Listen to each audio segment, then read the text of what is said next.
Our last panel of the afternoon, entitled A Government Strategy for AI and Robotics, will be moderated by PJ Maykish, Senior Advisor at the Special Competitive Studies Project. Please welcome our panelists. Major General Darren Cole, Director of Global Reach Programs in the Office of the Assistant Secretary of the Air Force for Acquisition, Technology, and Logistics. Brendan Schulman, Vice President of Policy and Government Relations at Boston Dynamics, and Dr. Elizabeth Reynolds, Advisor at the Special Competitive Studies Project and Professor of Practice at MIT. Good afternoon. Great to see you all. Thank you so much for joining us, and I hope that some of you can stay for the demos that precede our last and final panel to really think about a robotics strategy for the nation. We couldn't have three more perfect people for this. Awesome backgrounds, great diversity to just think about a strategy for the nation. So before we do that, I just want you as an audience to get a feel for each one of these professionals. We are benefiting from their service in a number of different ways. I just want you to get to know them a little bit beyond the bios that are in the app. So my first question, just for the panel to get us going, is, General, just starting with you, could you tell the audience, besides being responsible for global reach for arguably the best Air Force in the world, you were the Director of Operations for Strategic Deterrence, besides those jobs, go way back. When did you first start thinking about robotics and autonomy in your life? Yeah, absolutely. So it may not meet the traditional definition of robotics, but the first time in my working definition experienced it was the first time I sat down in an airplane that had an autopilot. The first airplane was in pilot training. I was 23 years old. It did not have an autopilot. Very difficult to maintain altitude. And it's one thing that if you don't maintain your altitude, obviously, you're going to endanger yourself and others. So the second aircraft I got to fly was an aircraft that was only 5 years old, and it had what I would call back then a modern autopilot. It was excellent at flying approaches. It was excellent at maintaining altitude. And so what I noticed was it was extremely valuable to detask me from what was really manually difficult, and it let me as a pilot think about getting further down the sortie. So thinking about the weather, and if I were in a war machine, not getting shot at by the enemy, avoid that stuff. So it was kind of my first experience. That was pilot training, and then all the way up through my career to where I am now in acquisitions, where I have a bit better viewpoint across the spread of the portfolio and the Air Force, and get to make an impact on the things that we acquire that will either involve AI and robotics in some ways. It's been very interesting, and I've seen a lot of advancement since the first aircraft that I flew with no autopilot to a 5-year-old aircraft with a really nice autopilot, back to a 35-year-old autopilot, which was basic, up to the ones that we have today, which are much more phenomenal. And recently, if you follow, the Secretary of the Air Force flew in an F-16 that has a lot of AI and ML based in it, so he went dogfighting on an autopilot. I haven't done that yet, but that's kind of the scope of me and where I sort of intersected with robotics. Amazing. It's awesome. I don't know that everybody knows that every landing they do at a commercial airport is really a controlled accident. And the fact that the planes can be flown like a robot, it's absolutely a harrowing experience sometimes for the first time when you use them. That's right. And there are some aircraft out there, of course, that have enough sensors and data included into their landings that they can land with 0-0 weather, so zero visibility, ceiling of 0. You don't even really need the human in the loop, but you're always going to be there. Amazing. So some really good technology out there and available. Thank you so much. Absolutely. Liz, thank you so much for joining us. Thank you for being with us. You're such a treasure. Thank you so much for your service to the country. Long before you were back at MIT, and you were a special assistant to the president for these subjects and how it intersects with manufacturing and economic development. You were in charge also as the executive director of the industrial organization at MIT that thinks about the intersection of robotics. But go back. Going back, when did you first care about robotics as a subject? All right, well, if you're going to test me on that, I was born in Manchester, New Hampshire. Manchester is the home of Amoskeag Mills, which were the largest textile mills in the world at the beginning of the 20th century. At their height, they employed 17,000 people. And so those mills, of course, shut down. And when I was growing up, the shoes that one might have bought that were made in New Hampshire or made in New England were now made in China. And fast forward to today, and those mills are now occupied by arguably the world's center on regenerative medicine. And shout out to our friends at Manufacturing USA that BioFab is located there. And so that arc of industrialization, deindustrialization, reindustrialization, I think is somehow in the blood, having grown up, with Amazing. those mills as a background. And then fast forward to 2018, and I was co-leading MIT's task force on the work of the future with my dear colleagues, Professors David Otter and David Mindell, a roboticist and a historian. And one of the things we do at MIT is a lot of qualitative research, get down onto the shop floor, what's really happening. So as part of that work, we headed to Ohio and interviewed close to 40 firms, mostly small and medium-sized firms. And my focus specifically on robotics, beyond sort of from advanced manufacturing writ large, came out of the fact that we hardly found a robot. This is 2018, hardly found a robot in any of these companies. Wow. And you kept saying, when we started the task force, it was the robots are coming, they're gonna take your job, they're gonna take your kids' jobs. 2019, if people remember the Super Bowl ads, every ad practically had a robot serving you a beer. Right, Sam Adams, So, yeah. and here we were, we just couldn't, where were the robots, We couldn't find them. And so that was sort of a wake-up call, like, okay, what's the problem here, right? What is that challenge in terms of adoption? And then fast forward from that, when I was at the White House, I went down as special assistant to the president for manufacturing. I have my great ideas about what I want to do for the country, what the priorities are. And from day one to the last day, it was supply chain crises. I mean, started with the 100 ships at the port of LA Long Beach, then we went to baby formula, then we went to paper, it just kept going on and on. But what was interesting is that the flip side, of course, of supply chain resilience is in part domestic manufacturing and production. So that process also brought to the fore for me ways in which we really needed as a country to advance our industrial base and expand our industrial base. And with that, that robotics are part and parcel of that story. Fantastic. Thank you so much for explaining the arc of how you got interested in it and your devotion to it. Thank you so much. Brendan, what a great demo.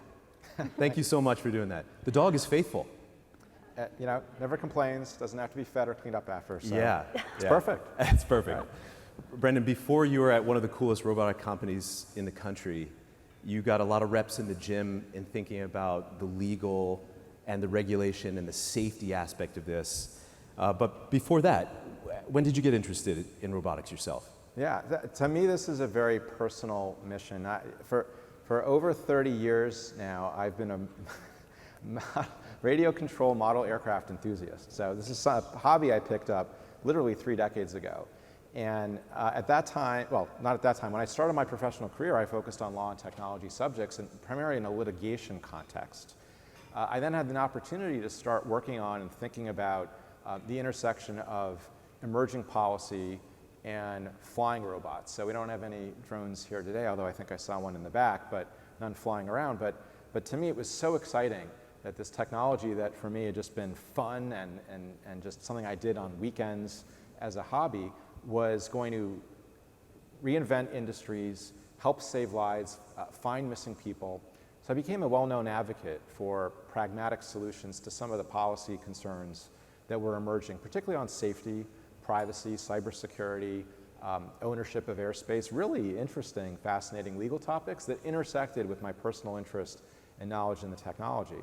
So I worked on that for about 6, 7, 8 years, and then 3 years ago moved over to ground robotics, where I see a similar opportunity and excitement. I mean, what's going on now with humanoids, the funding, the attention, the excitement, the intersection with AI, that's amazing, and I think another moment where we see a coming revolution that's really going to improve people's lives, though there is work to be done to address concerns about labor and workforce issues, to address international competition concerns, cybersecurity, we heard about that earlier today.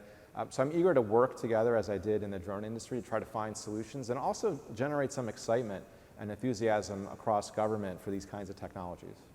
Fantastic, thank you so much. Such an interesting beginning, like NASA was NACA before that, and it was a bunch of enthusiasts that were devoted to the art just like you were, and that's how NASA was born. So I know the audience would love to start ending the day and thinking about how does the nation lead? Where does the nation go from here? And so I'd love to just think of the rest of our time together as developing moves the nation should make. And Brendan, while you have the mic, could you build on your demo? You had some ideas. If the nation were to make a certain set of moves, where do you start? Well, I think we need a strong starting point, and we haven't really had much of one, at least a comprehensive one, in terms of bringing stakeholders together, industry, academia, government. We really need to figure out some kind of national strategy for robotics. We've seen this in other countries, certainly China, which in 2021, 15 agencies in China announced a 5-year strategy for national robotics so that they could dominate that sector. We saw an announcement from the Chinese Ministry of Industry and Information Technology with a plan to, again, dominate humanoid robotics by 2027. That's a little over 2 years away now, which is kind of startling. We've seen a national robotics strategy recently published by Australia. Singapore has almost like a public-private institute with a chief executive figuring out how to promote its own robotics industry. And that is something that I think we really should be thinking about, talking about. There's a lot of different things that could go in there. We've heard some of those ideas today, everything from labor policies, education, training, tax policy, but we're not having the conversation. So I think we need to have that starting point, bring folks together and figure out what really would make a difference to boost our competitive posture vis-a-vis the rest of the world, but also to put these technologies to use across these industries. We heard from the manufacturing panel, we heard from Rob at ITIF that China is adopting robotics in manufacturing at a rate that's 12 times the rate we are. I mean, that should be alarming, not because we want to have a strong robotics sector with the jobs and the technologies in its own right, but also because this is an enabling technology for so many other industries. So if we want to compete in manufacturing and public safety and defense, we need the robotics industry to be supported and to be strong. And we just need to start that conversation. Fantastic. Thank you, Brendan. Liz, if you weren't being dominated by sort of grand strategic supply chain issues, you know, when you're in the White House and you could think about American leadership in robotics, manufacturing, what are moves that jump out to you?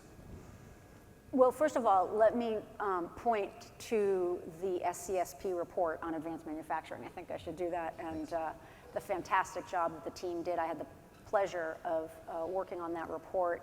And what I think it does is put a stake in the ground that says we need to think about advanced manufacturing in terms of a national strategy. I think what often happens is we can have a strategy around semiconductors and we have a strategy around clean energy, and we can mobilize around that. But the fact is that there's a foundational industrial base that is common to all of these areas. And they're common to the areas that are important today, and they're very important to the areas of tomorrow, whether that's biomanufacturing or quantum and things like that. So I think in sort of broad terms, exactly as Brendan was saying, the idea that we have a strategy and that we think about advanced manufacturing as a kind of a collective space that we need to focus on, and robotics is a critical piece of that agenda, to me, is very important. And it doesn't come naturally because we think in terms of silos across things, but we really need to think collectively. And when we think collectively, a couple issues come up for me.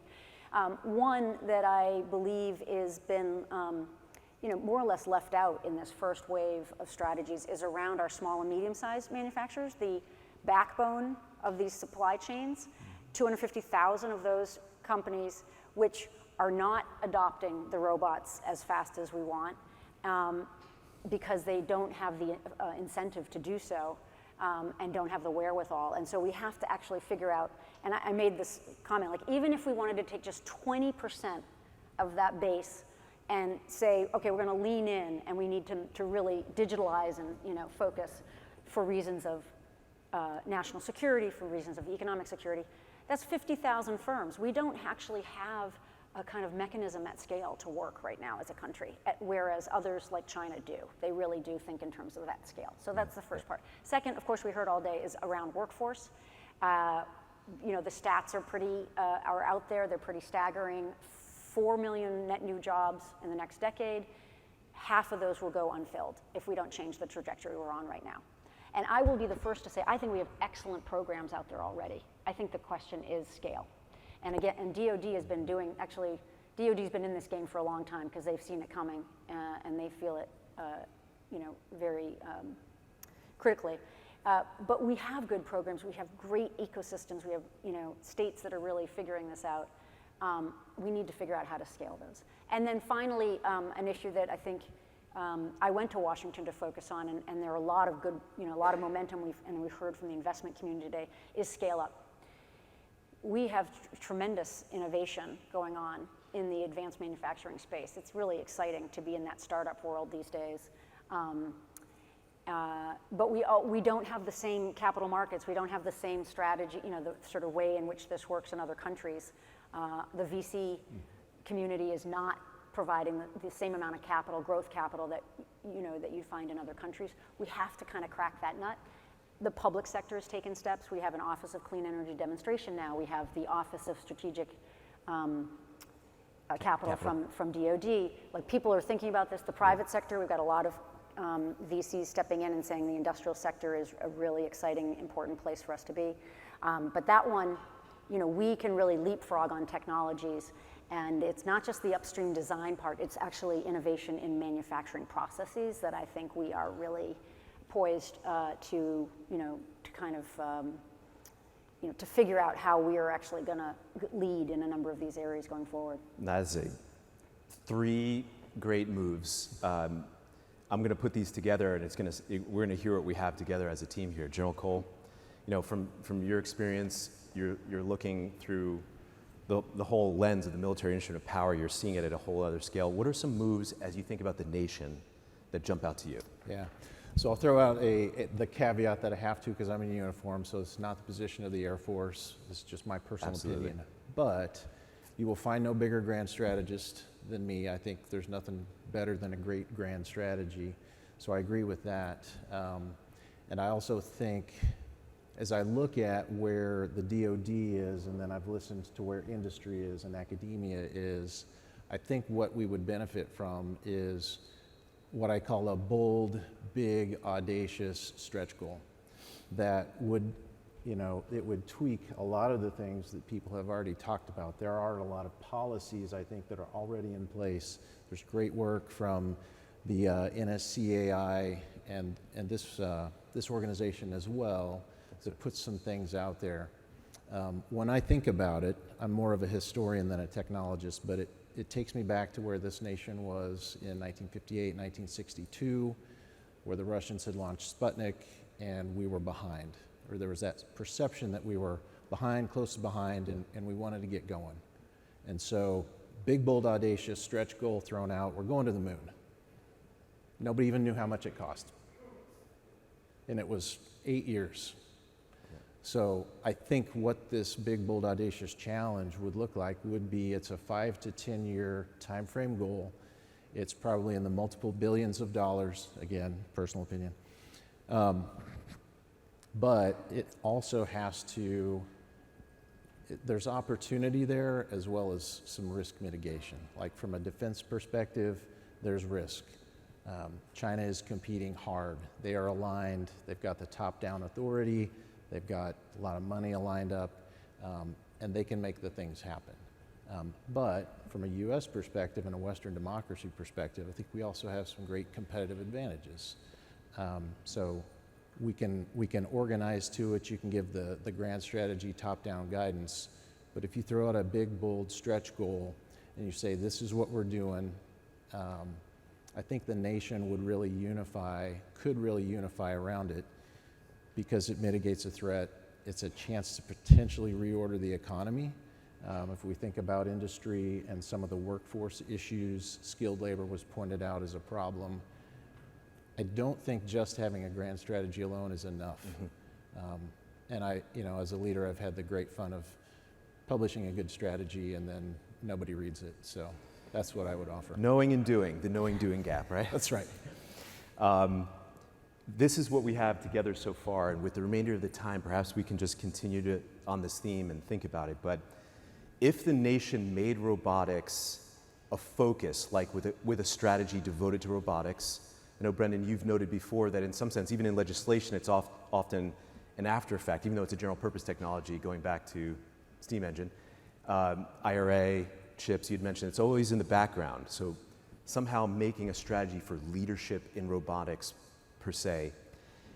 Liz, by adding the fact that our small and medium-sized enterprise needs incentives to dominate and to lead and survive in that environment which you've devoted your time to, the workforce problems that you studied on that have solutions. There's a solution space there, and you see a major gap, but what are those programs, and thinking about some stratagem that's all about making the workforce ahead of the curve. Finally, scaling up advanced manufacturing. We see it all over our ecosystem, right here in the audience. And in these demos we're going to see, there are some crown jewels of advanced manufacturing here in the room today. But are they ungathered? How do we gather them? How do we scale those up, as you say? The idea of a moonshot, maybe nested in a grand strategy of some kind. It would be fun to think about what would a good moonshot look like in robotics, you know? If we had a strategy, if our SMEs took off, our workforce problems were ahead of the curve, we scaled up advanced manufacturing, we had an appropriate righteous moonshot, you can imagine the United States leading. And so that's a good frame, that's a good beginning. What else would you add or subtract for that? Anything else that comes to mind or anything else we haven't discussed? One thing I'll throw in, I think the moonshot has to go at multiple levels. Okay. So if we're talking about academia, it can't just stop at elite research universities. It needs to get into the teaching universities. It needs to get into community colleges and into the trades. There was a gentleman here from the sheet metal printing. So if we have skilled labor, skilled workforce issues Aimed at that. it has to go to all of those levels Right. to get the societal change I think that you need. And then this is not just a U.S. problem. I think it's a Western democracy. You know, people who love freedom need to band together, and every nation will have its own competitive advantages. So, you know, whether it's in academia or across allies and partners, I would say, what's your competitive advantage? Where do you see yourself fitting in? And how do we work those things together? You need that supply chain resilience. We know that the United States never fights alone, so I doubt we ever manufacture alone.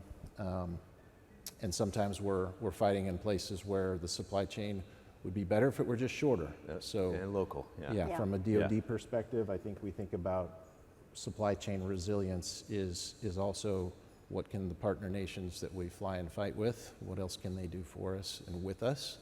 And that builds resilience for all the right people.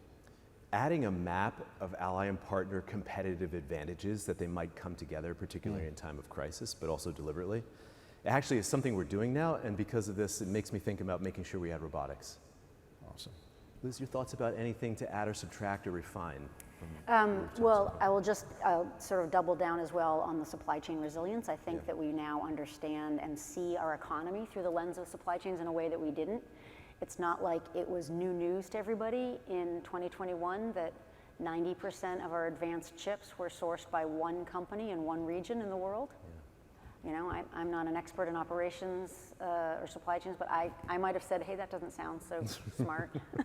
But now we see, you know, and we now have an Office of Supply Chain Center at Commerce. We have a Council of Supply Chains at the White House with every cabinet member is a member of that. And you know, I don't think we need one uniform, beautiful data set for the entire economy.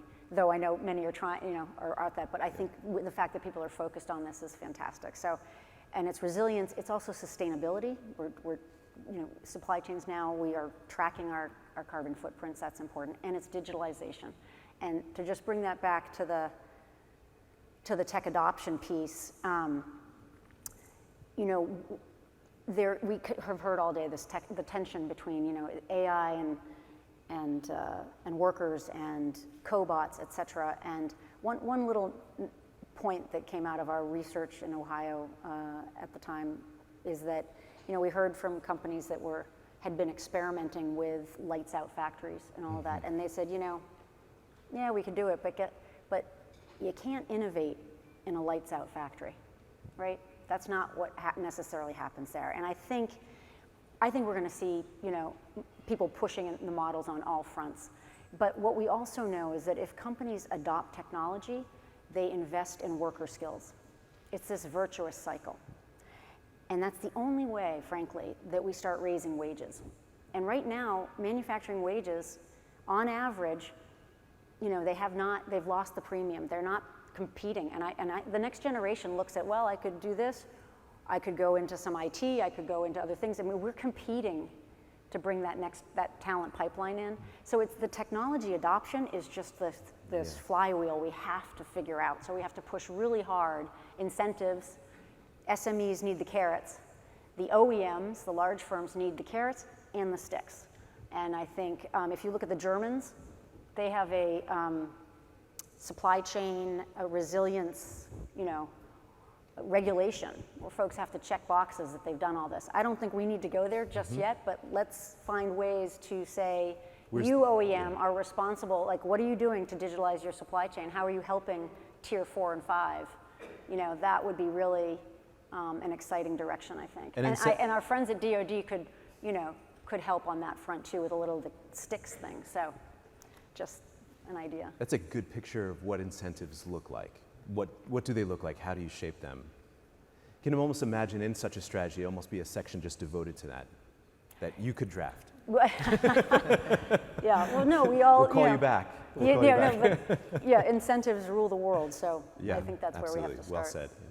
Brendan, your thoughts? Anything else to add or subtract? Yeah, I would add, I think there needs to be a focus on driving adoption and implementation. Okay. And particularly to your point, Liz, about small, medium enterprise, just the cost benefit proposition, the return on investment can be difficult for businesses at scale. But what we see happening, I think Mark Rayburd, our founder this morning, said he went to Beijing and he noticed there were like 35 or 40 humanoid robot companies in China. Great, I've heard there are over 100, so you're only seeing a fraction. And what's happening there is not just that you've got a bunch of robot companies making stuff, but with government support, they are putting that into factories and other industrial applications, getting the robots to work. And the reason that's important is something we've been talking about all day, panel after panel. How many times did you hear from the technologists in particular, it's the data that drives the models that then make the robots better. So how do you get the data? Well, you put the robots, remember that story about Spot falling in the beer factory and we made it better? Well, we needed the data from the customer to understand how to make the robot better. So when you have government driving adoption, even if the ROI isn't there at the moment and the price is challenging to those SMEs, that's how you're going to get the virtuous cycle of the technology getting better, we're competing across industries, and we're poised to have U.S. made robotics in American facilities, improving industry across the board. So we really need to focus on how do we create policies? Is it tax? Is it IP protection? Is it trade policies that drive adoption here? Number two, whenever there's a major piece of legislation, and I think you referenced a couple of examples, infrastructure, chips, whatever the next big tech policy legislative drive is, somebody needs to be thinking about robotics because robotics is useful across the board. The example I had in my slides of the chip fab in Vermont that's using robotics to improve their own efficiency and to minimize downtime. That's a success story for chips, but you're not going to find much of anything in chips and science on robotics. The word robot does appear on a list of technologies, but there's no policy there actually supporting the adoption of robotics, at least not directly. So that's what I would love to see, the sort of two principles of drive adoption so that the technology can get better.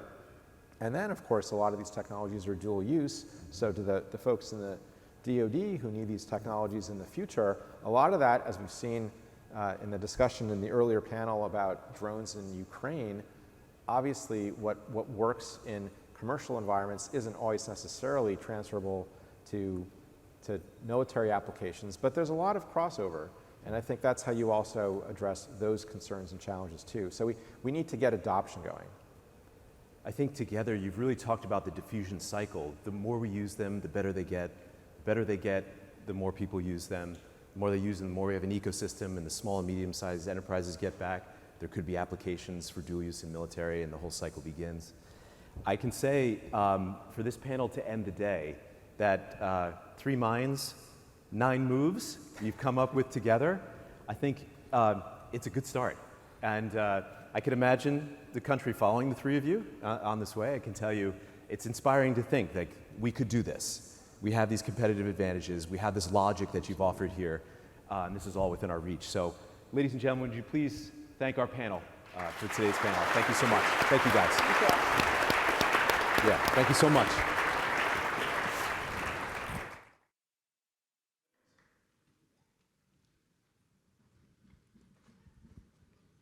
Ladies and gentlemen, this concludes the second part of the AI+Robotics Summit.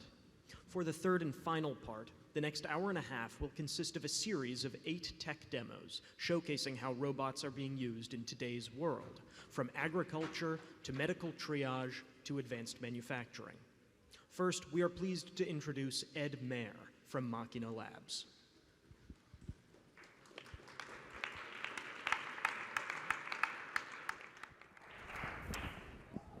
Thank you, thank you. You have the slides on.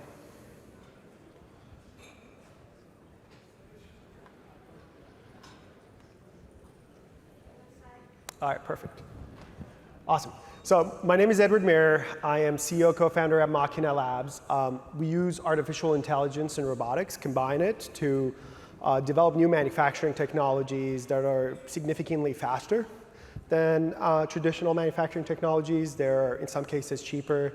And in some cases, they actually can do things that were traditionally not possible. I used to work at SpaceX, and that's where the kind of the seed of the problem started, right? Today, if you want to build a physical product, you pretty much have to build a factory for it. A lot of tooling and machinery that goes into shop floors are very specifically tied to the material and the design you're trying to manufacture. And the moment you want to change it, you pretty much have to invest in a new factory. So it would be really nice if we had a system that could turn raw material and design intent and turn it into a final product fully autonomously. So that's the thesis at Machina Labs. We're building a system, we call it RoboCraftsman, that does just that, right? You can input a design into it, and the raw material, and comes out the other way, a fully finished part. So why can't we do this now? There are 2 enabling components, right? We needed to have, we are almost replicating what a craftsman does, right? If you think about a craftsman or a sheet shaper or a blacksmith, they're very capable manufacturers. They can use their hands and their mind to apply tools in a very creative way to create all kinds of different products.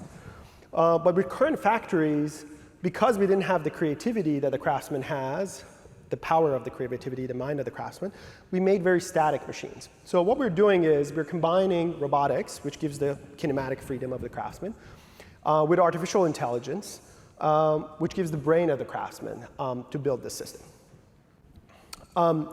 You guys are seeing this for the first time. We are going to announce this very soon. But now with this system, we can actually demonstrate it with partnership with OpenAI. They can go completely from design intent, basically using natural language in designing the part, and fully autonomously get to the final metal part in physicality and reality. You're kind of almost bridging the physical and the virtual world to turn literally design intents into final parts. We're going to do an announcement about this soon, but you guys see the picture of the part earlier than the rest of the folks. So how does this work? I'm going to play a video here. Like I said, we have this system that works like a robotic craftsman. We first apply it to sheet metal forming, which is the largest metal processing sector. It's 2 robots that form sheet metal parts the same way a potter forms clay bowl. So you can see here, it will show one of the parts we are making, which is a cowling for an aircraft. We basically turn the flat sheet, the robots turn that flat sheet into the part you saw. It's a full stack software hardware system that starts from the design intent, from the CAD, from design of the part, and turns it into instructions and controls a set of robots that, as you can see here, like a potter, are deforming a very thick and strong sheet of metal from a flat sheet into final shape. So the system came up with all the instructions that are required to do this part. It's 50 times faster to get to your first parts. And it can do a whole bunch of suite of operations. So after you form the part, it can pick up another tool, in this case a scanner, scan the part, figure out what it did, use the data to improve its previous operations for future part, but also map the next operation, in this case trimming, pick up a trimmer, and do the trimming. And we're constantly adding more operations to this robotic system. So today, there are 4 major applications we apply this technology to. The first application is the work we do directly with the Department of Defense in repairing weapon systems, right? So if a weapon system gets damaged, they use this technology, I'm going to talk about it in the next slide a little bit more, to repair that weapon system in a matter of days, while it was traditionally sometimes would take more than a few years. We also work with the integrators in the aerospace and defense market to create new products, new developments. I'll talk a little bit about that. We also work on composite molds and a type of molding called HIP that is used for submarine manufacturing.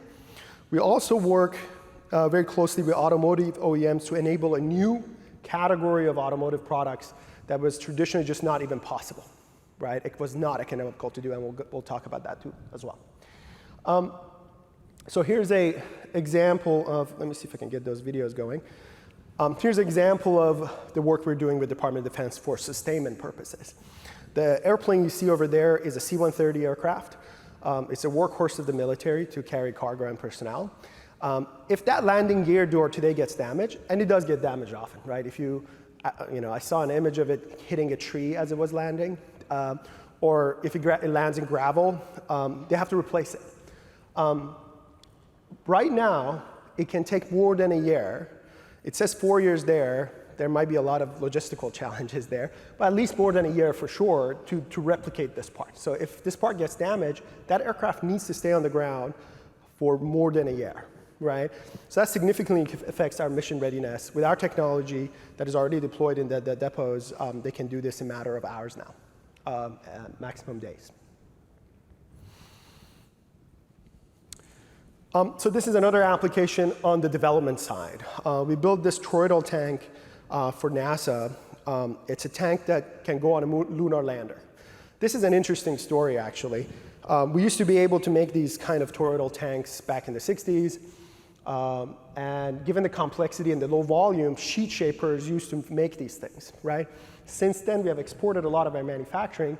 A lot of folks who used to do these things retired. So right now, we don't have the know-how how to make these things, right? So with our technology, we're bringing it back, being able to do these kind of complicated tanks, like this toroidal tank that goes with the lunar lander in the United States again. And the benefit of this automation and this type of robotic plus artificial intelligence system is not just, oh, it's going to be cheaper, faster, but now we also have these containerized systems that can be deployed anywhere, right? So not only you can make the current factories faster, but you can also deploy and bring up a new factory pretty much in fraction of time what you used to be taking, right? Right now, this robotic system can turn into 2 containers. They can be shipped on a container ship, on the back of a C-5, back of a C-17, and be deployed to, theater of battle, to allied countries, to immediately, in a matter of days, bring up capacity to support our military for readiness and repair of the parts. And lastly, I'm going to finish with an application we have in automotive. I think this is a category with, which a lot of people connect with, consumers especially, because we all have a car. And for the first time, we have a technology to be able to enable everybody to have a custom car that's uniquely designed for them at the cost of the mass-produced car. Right? The challenge with automotive is that if you're building a car, you have to invest a lot in tooling There's almost 80 to 130 sheet metal parts that goes into every car. So hundreds of millions of dollars of investment just in tooling for that specific design that you have to invest today to manufacture a car. So it only makes sense to manufacture hundreds of thousands of cars before you can pay for that investment, right? So that's why all the cars that you see out there kind of look the same, right? You have to buy the same car over and over again to make it economical. But for the first time with our technology, you could go to a website, choose your design of the hood, right, from the collection of designs. Even add a custom pattern to it, right? So for example, if you're a Dodgers fan, I'm from LA, big fan of Dodgers, I can put LA logo or the Dodgers logo on my car, embossed on my car, and make it very uniquely built for myself. Just to give you a timeline, right now, this is a truck that we built on top of an F-150 platform. That grille that has Machina Labs logo just takes 10 hours to build, right? Like basically from the design to have that logo was only 10 hours. Traditionally, to make this die and manufacture the first part, it would be months. Not only, well, let's not even talk about the cost, which is $100,000 in cost of that just tooling that can make this, this grille. Here's another example. That hood of the car, again, is for F-150 platform. And in 12 hours, you can get a very custom designed car hood that is specific to you. So the long-term goal is, I showed you a lot of pictures of robots and doing sheet metal forming, but the long-term goal is that we're going to have a system that can do different types of manufacturing operations, right? Right now we do forming, trimming, and scanning. We're working with some of our partners in defense to do heat treatment, forging for submarines and ships, surface finishing. So you can think of it as a system that can do, like a craftsman, could do a whole bunch of operations, can be deployed anywhere from to the front lines of battle to space eventually to do manufacturing right when it's needed and completely get rid of the logistic piece of the manufacturing. Thank you so much. The team is a team of folks from automotive, defense, we're excited to kind of push this boundary and work with our customers to kind of bring a lot of these type of manufacturing back to the United States with robotics and AI. Thanks.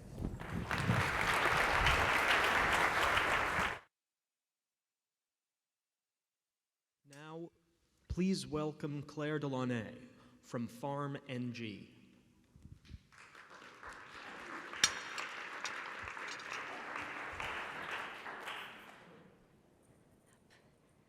Hello again.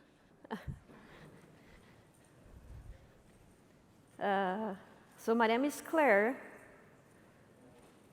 My name is Claire Delaunay. I'm a CTO and co-founder at Farm NG. And I would love to get my slides working. Is there something to, oh, no. Here you go. Whew. Good.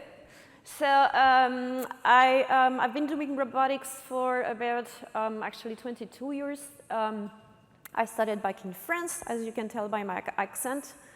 At the time, so I actually studied general computer science for big system and information system, and found it a little bit, something was missing. It was not for me.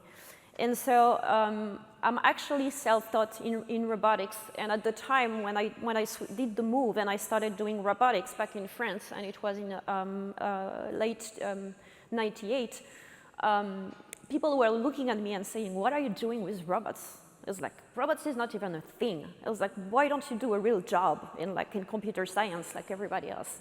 And I was like, I don't know, I don't feel it. And so, and fast forward 20 years after, it turns out I'm exactly at the place I needed to be to actually make something different in robotics. And so let me tell you why. So back in 2006, I joined in Tempora. We were doing, in France again, self-driving cars. It was before Google Robotics. Google actually started doing self-driving cars.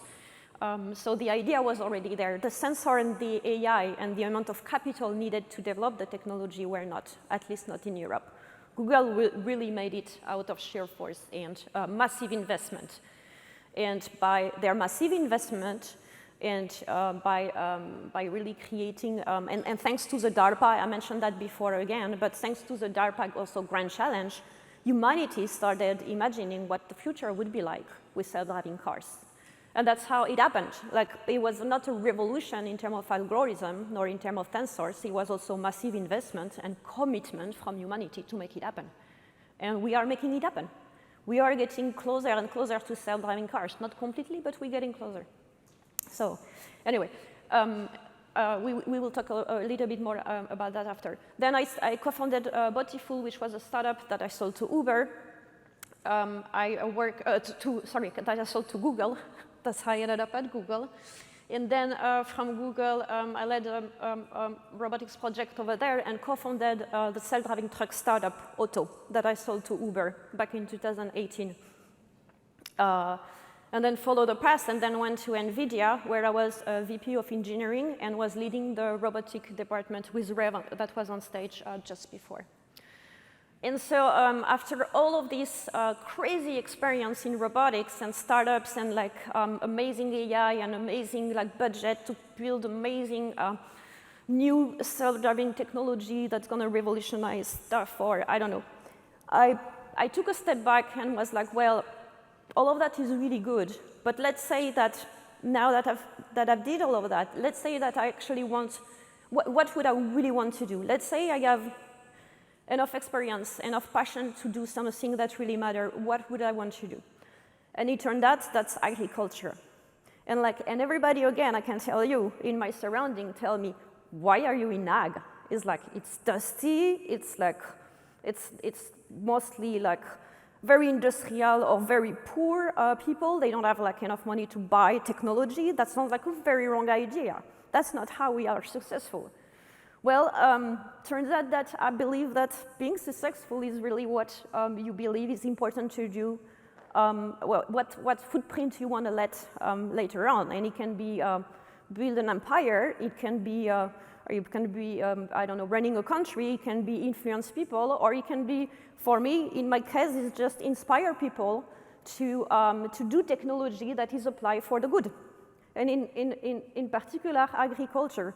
And I really believe that for me, agriculture is the foundation of our needs, right? Food is something that, well, I mean, you cannot survive a very long time without air, for sure, like a couple of minutes. Without water, probably a couple of days. Without food, a couple of weeks. But that's about it. If you don't have food, you actually cannot survive very long. So that's really a very, very basic need. And so coming from France, where there is an extremely important culture of food, and mixing this with the exceptional chance I had to arrive in America to fulfill my dream on technological dream on robotics, I was like, that's the perfect combination. So let's make it happen. And so, and the way we make it happen is, I'm going to explain it now. And it works. So meet the Amiga. Amiga is a micro tractor. So that's the smallest of our tractor. It works exactly as a tractor. It's compatible with traditional farm equipment.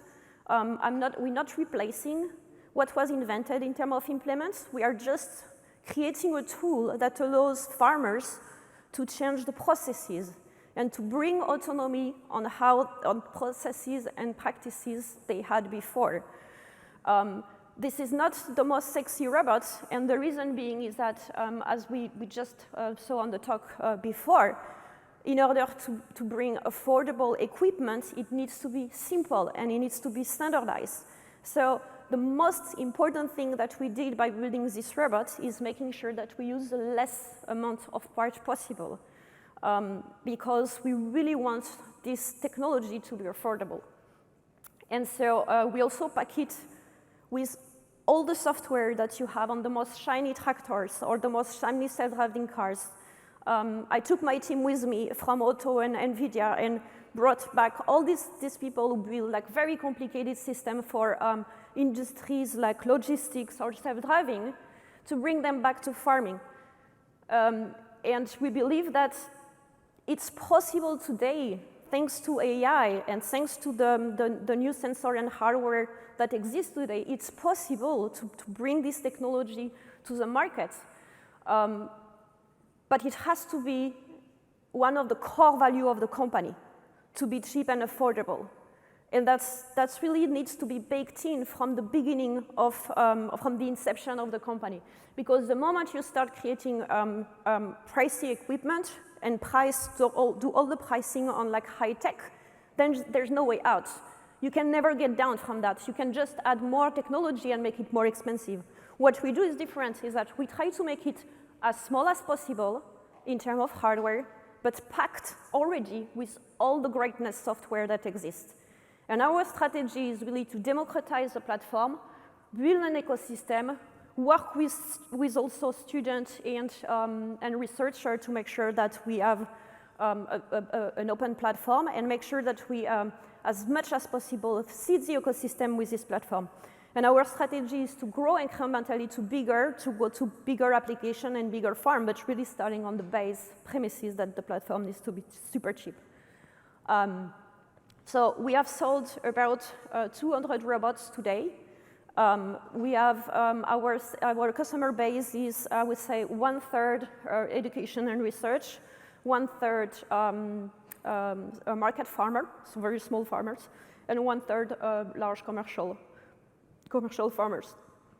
So what really inspired me in this company is realizing that the farming community is ready for tech if it's affordable. And they are crafty enough and they are technical enough to actually take care of machine and deploy this machine in an efficient way.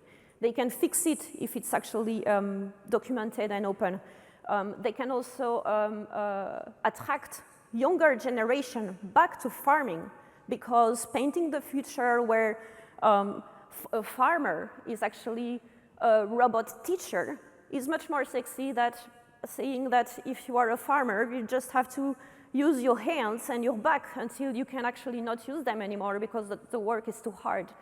So yes, so it's an amazing experience, and so far, while it's again a crazy bet, like I said before, it seems that there is enough people today, enough people in the farming industry ready to roll out this technology and to collaborate and to create new practices like reinventing mass compost spreading for weed suppression, or do natural practices that are very labor intensive, like fighting diseases and pests by using beneficial insects and biological spraying, for instance. Turns out we have a lot of solutions today to fight the climate crisis that ag is facing right now, and the really the labor shortage, we have a lot of solutions. The problem is that they are all extremely labor intensive to implement again today. And the only way out, like always, is automation. And so in order to be able to automate and to really create this change, though, we do need to like accelerate the development of these new practices, and that has to go with open platform like it works in other industry. Thank you very much.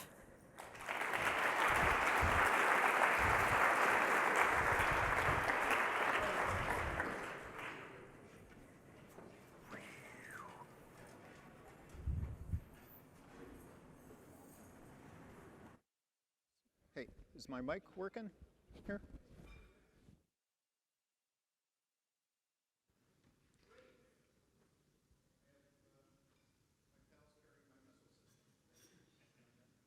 So, hi, my name is Kevin Zinger. I'm the founder of Divergent Technologies. We are a California-based advanced manufacturing company. Our primary mission is to use a set of fully digital tools to deliver to the warfighter the tools they need as quickly as possible. You can talk about AI, you can talk about data, you can talk about adaptation to the battlefield. Unless you have hardware that adapts as quickly as software, you don't really have an effective deterrent at all. So, let me see here. There's going to be a video that gets shown. What we do is have a fully digital design and manufacturing platform that generates a structure, prints that structure, and assembles it, all digitally. And this video will show you actually how this system here was generated as a design within a few days. And that design was then printed within a day in a single printer and assembled within about 4 or 5 minutes. That can then be taken to scale. A single printer that we have designed and that we manufacture in-house could do 400 to 500 of these annually. So that means, obviously using potato math, 10 printers could print 4,000 to 5,000 of a system this size. The point of this system, though, is not to print a specific system. It's that it is a design agnostic system. For any type of air, land, sea, or space structure, given a set of requirements, it generates a fully engineered structure, and then the same machine that prints a Ferrari suspension system or a Saab micro torpedo will print this system, and the assembly system will assemble any one of those vehicles. This is a full digital system. So, what does that mean? That means that you get a design space, you get all of the requirements, and the machine itself, we're using a full machine learning based architecture, generates the structure. Concurrently, it runs the manufacturing simulation and assembly simulation. Concurrently, it generates the optimized build and assembly instructions, and then that data gets sent to a printer, and it gets printed and assembled. The slide that is all the way on your right is actually showing production frames for the Aston Martin Vantage. This is TRL-9. In the auto industry, when this was deployed 2 years ago, people did not think on any technology development roadmap that within 20 years you would be deploying AI-generated, 3D printed, automatically assembled structures in a passenger vehicle. That has happened. This is TRL-9 commercialized with Aston Martin, Bugatti, an Italian company, McLaren, Mercedes, and another German company. The two companies that I haven't named will be named within the next 6 months as we go into production. So what is this system for? This system is a modular, design-agnostic system for basically generating, printing, and assembling almost any complex structure far faster, far better performing, and at far lower cost than any manufacturing process heretofore. Our focus is on delivering that to the benefit of the warfighter, and at this point, we are now a supplier to most of the major U.S. primes. This is an example of what I was talking about in terms of doing something faster, better, and lower cost. These are numbers that General Atomics published in January of 2023, announcing their partnership with Divergent. They had asked us to re-engineer using our system a small unmanned aerial system, a couple meter long fuselage. As you see from these numbers, which are General Atomics numbers, we reduced the number of parts from 183 to 4 parts. We, by integration of fuel tank and that part reduction, reduced the mass, the weight, by over 5%. And then obviously production cycle time, it says 10x. It's actually better than that. Variable cost, development cost. These are all magnitude reductions. And once again, those are the general atomic numbers. This is an example of what we recently did. We were brought into one of the replicator programs. We had a kickoff in April of this year, which was basically T0. We went from engineering to delivery of hardware to flight test 2 weeks ago in Southwest Texas. Successful flight test, kickoff of a modular cruise missile system with successful flight test in that period of time. I mean, this shows that this system can be used across a wide variety of different vehicle structures, quickly get things into test, and then iterate. And if we wanted to go into immediate volume manufacture, all of this was done using production processes and production equipment. You could immediately go into volume production. What's the real intent? The real intent is to leapfrog the rest of the world, particularly China, in manufacturing technology. And you do that not by automating existing factories or adding AI and 3D printers. You do it by starting with a clean architecture system, and then that system in turn becomes something like Amazon Web Services was to analog content. You provide people with a set of digital tools, and you provide them with the equivalent of Amazon Web Services processing and storage in the cloud, except this is distributed printing and assembly. And what's the result?